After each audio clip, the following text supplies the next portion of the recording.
And we're live. Hey, everyone. Welcome back. Episode 27 of Kids Deserve It. We hope you've been enjoying our weekly chats with educators and game changers from around the country. Don't forget, you can check us out on iTunes. And please add Kids Deserve It to your tweet deck. Because if you look at Kids Deserve It day in, day out, there are so many people using the hashtag. It's so great to see. And if you didn't see on social media over the weekend, we released our brand new Kids Deserve It cover. So we were super excited about our book that's coming out. We will be announcing the release date this week. And let's say it'll be coming very soon. So if you want to visit our Twitter account, you can see our pinned tweet has a link to sign up for our email list where you can get the latest updates right away first off. This week, we've got another great guest. But first, of course, we want to introduce ourselves. I'm Adam Welcome, elementary school principal in the Bay Area of California. And I'm Todd Nesloni, elementary principal in Navasota, Texas. And Jenny. Hi, I'm Ms Magiera. I'm the Chief Technology Officer for Des Plaines School District 62 by the Chicago O'Hare Airport. We want to remind all of our viewers to participate in the chat along the side, but also using the hashtag Kids Deserve It. We want to thank everyone who watched last week. We love seeing all the learning that's happening with the hashtag Kids Deserve It. So, Jenny, we have a few questions for you. So, for those who don't know about you, tell us about yourself. Gosh, wow, that's so. I was born on a cold day in Boston. No, I started off my career in New York City and then moved out to Chicago Public Schools as a brand new fledgling teacher and taught fourth grade because I was inspired by my fourth grade teacher, who was the best teacher I ever had. And the summer before I became a teacher, she sat down with me at a sweet tomato salad restaurant. I don't know if you guys have that, but it's in Texas we do. Yeah, so we worked through our salad creation and sat down, and it was like all this drama. She's like, I have something to say to you. And she opened up this package and she had this glass blue bird that I just started crying immediately because at that point I was 21 years old. She had been my fourth grade teacher, and it was the glass blue bird that she always had on her desk as a fourth grade teacher. And I remembered it from when I was 9 years old as something she would reference about being like the power of her heart. And like every time we would do something, she's like, the bird is proud of you. And she said, I saw that you're going to be a fourth grade teacher. You're graduating from college. I'm so proud of you. And I want you to have my heart. And she gave me that bluebird that she was retiring that year. And so I became a fourth grade teacher, taught on the south side of Chicago for a decade. And then went on to become a district-level tech innovator, and now I'm the CTO at a school district just on the north side of Chicago. But I mean, that's kind of like what really propelled me into teaching. Was I had a teacher who changed my life, who taught me that my voice mattered, and that being a student wasn't just about getting good grades or finishing your assignment or like clocking in and clocking out, about being like a human being and becoming a better version of myself. And that bluebird I still have on my desk, and every moment that I question myself or think like, gosh, am I pushing the envelope too hard, or like, why am I in this? I look back at that bluebird and I think of the way she made me feel. And that's really what drives me as an educator. That is such a powerful story. Goodness. And that's so cool that you still have it. That's kind of your reference point too. Yeah. I wish I'd remembered to bring it home this weekend so I could like hold it up. That would be awesome. Well, so now you have worked with a lot of the same population that I currently work with, the same kind of kids. What is something that you've learned from your students that's going to kind of stick with you for like a lifetime? I've said this before, and I think the thing that I've learned a lot is no matter what you learn in school and at however many years you spend in the classroom and with students, you never can assume anything about your children that you work with. And as you said, Todd, like I've always worked with high need students. My first years of teaching as a teacher trainer was in the Bronx and in Harlem, Washington Heights, in New York City. And then for the first 7 years of my career, I taught in a school that was 99% free and reduced lunch, high needs, like the inner city Chicago. And now we're still like a Title I district. And you read about things in articles, and you work with one group of kids who are from a certain neighborhood, and you're like, all right, here's what I'm going to do to support them. But what you have to understand is that it's not about you. And a lot of times I would come in and I realized after a while that the huge mistake I was making was having an unintentional Messiah complex, that I was coming in to save kids, to help them, to give them what they didn't need.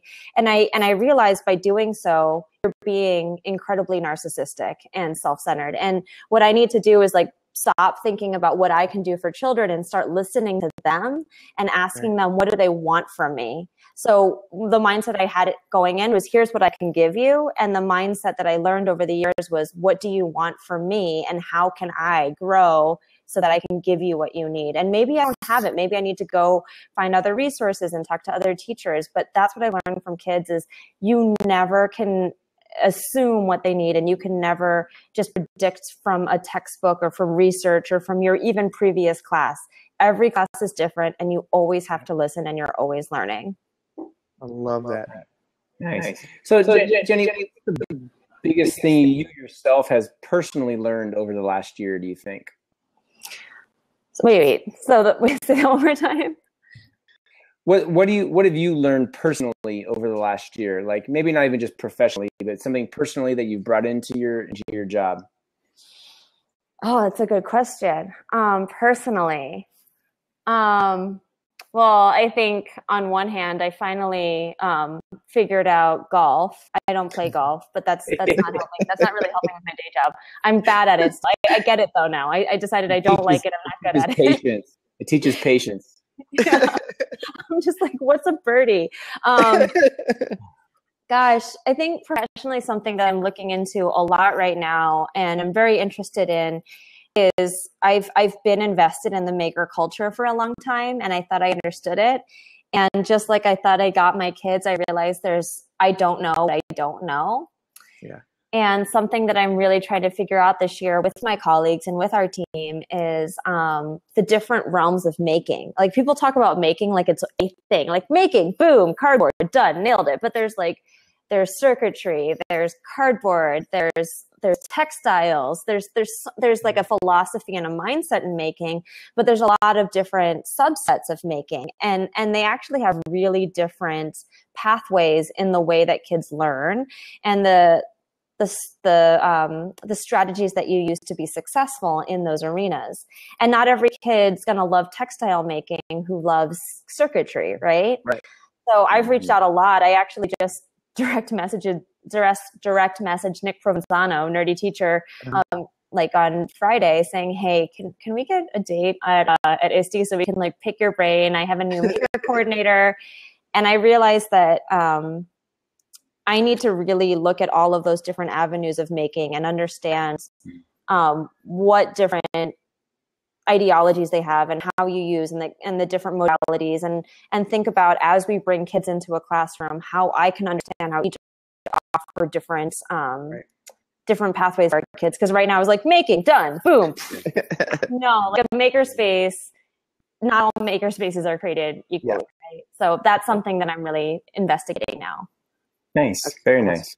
Well, Jenny, one of the things that we often talk about is things that we've learned through failure or through mistakes. What is something that you, when you were planning, you thought, oh my God, this is going to be awesome. This is so innovative, or the kids are going to love it. And it just did not work out as planned, and how you learned and grew from it? Oh my God. There's so many things. How long is the show?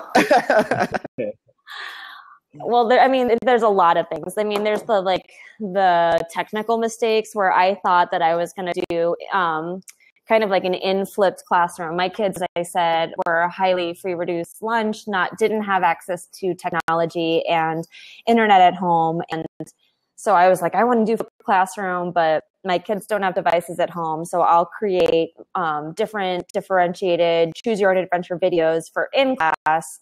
And then they could kind of do this whole like do whatever you want day where they could like select different pathways. And then if they needed instruction, they could select a video, but they could choose their own problem-based learning challenges. And I was really pumped about it. I read a ton of books. I was ready to go.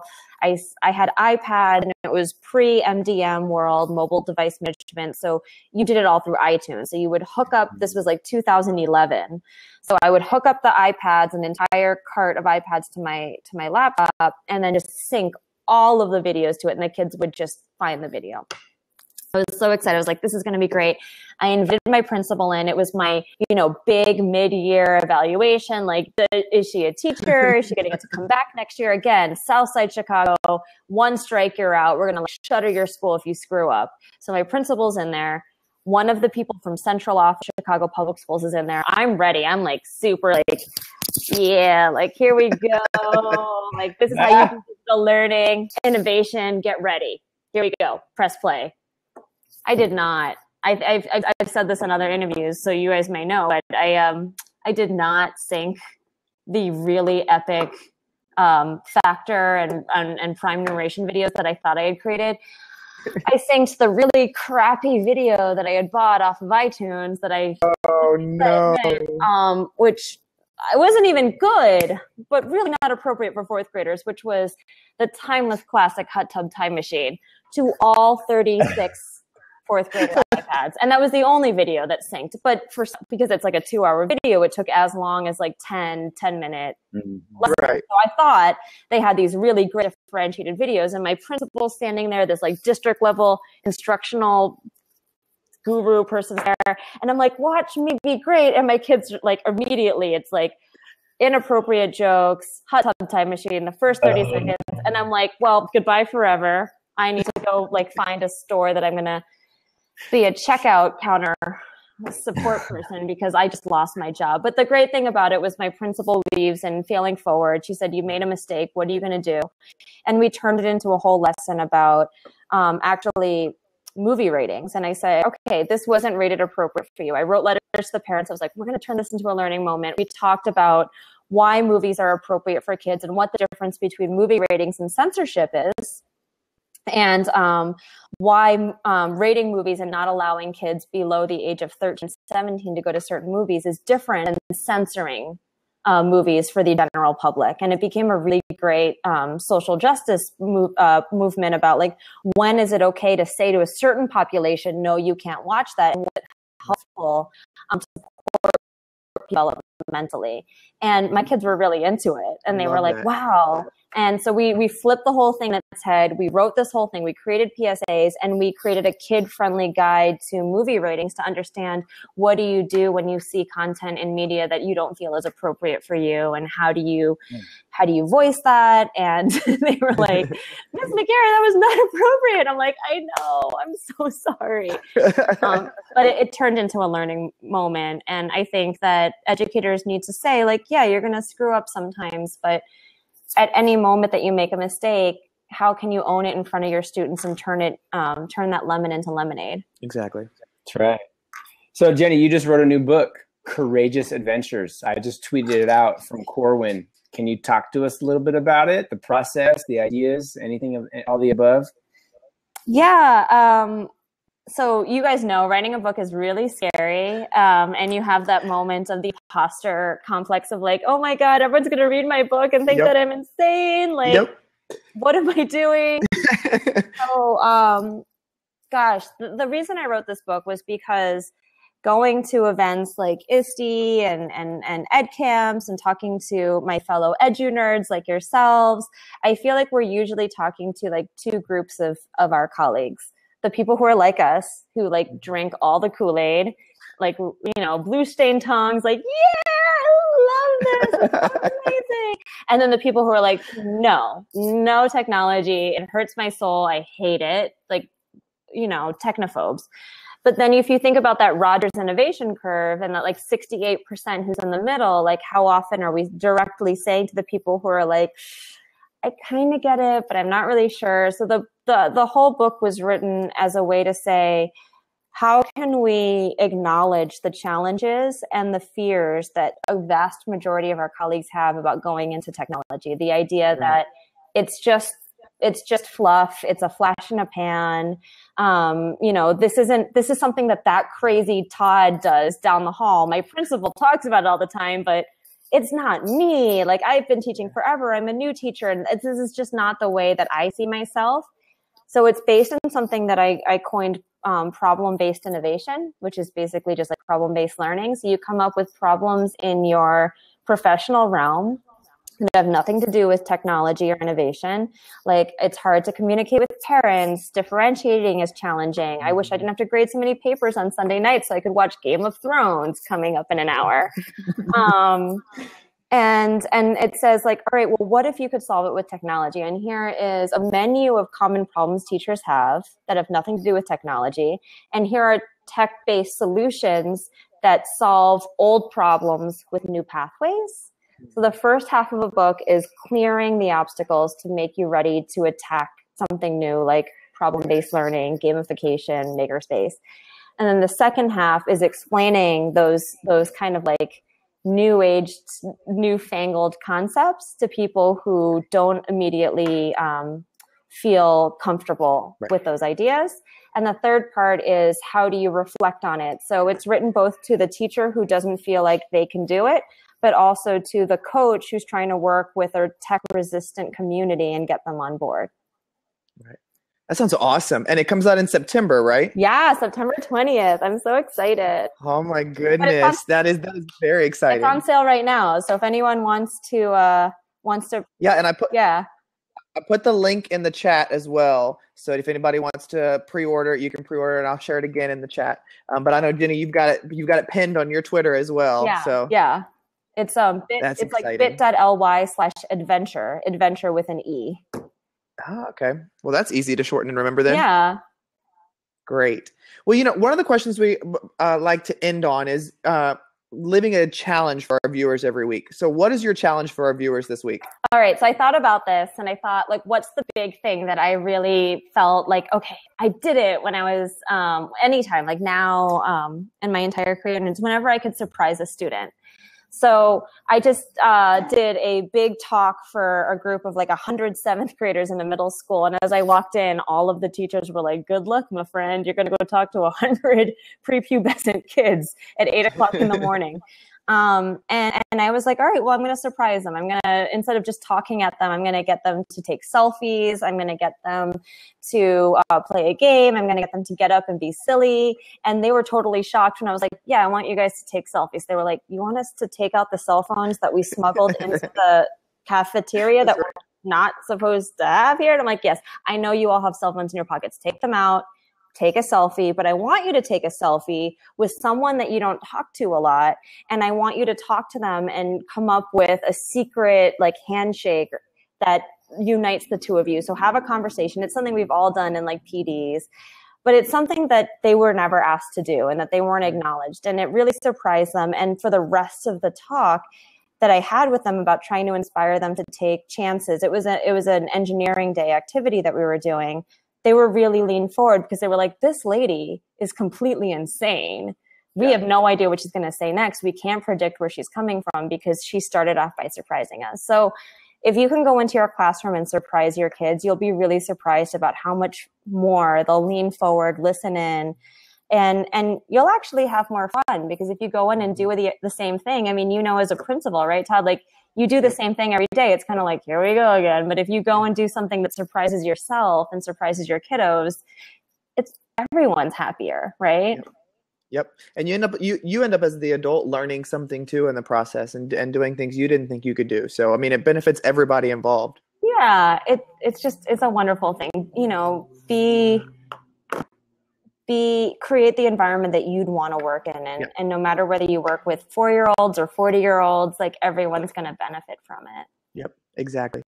Well, Jenny, thank you so much for coming on. Adam has had Wi-Fi issues, so he has not been able to get back in because of his Wi-Fi, but he sends his love as well. But I really appreciate you giving us some of your time because I know you're super busy too, but I always love hearing you talk. So thank you for coming on tonight, Jenny. Thank you. I look forward to seeing you in 3D at ISTE, right? I'm not going to be at ISTE this year. Oh, no. I have to come down to Texas then and see you. You're going to have to come to Texas or something. We're going to have to figure it out. Yeah.